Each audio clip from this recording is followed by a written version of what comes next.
Hello guys, in this video I'm going to show you how to add other groups to your WhatsApp community on the WhatsApp application. But first I just want to mention, don't forget to subscribe to my channel because at 100,000 subscribers I am going to show you my whole YouTube revenue statistics and growth strategy, how to make money online. Now let's jump into it.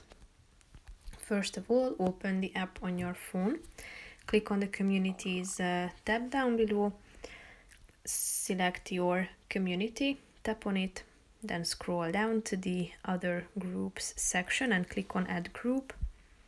Here you have two options. You can either create a new group or add an existing group.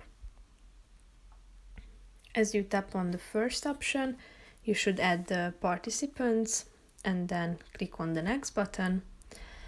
Or you can also select from your existing groups, tap on them and click on the add button in the upper right corner of the screen, thereby adding it to your community. So basically that's it for this video guys. See you in the next one. Bye bye.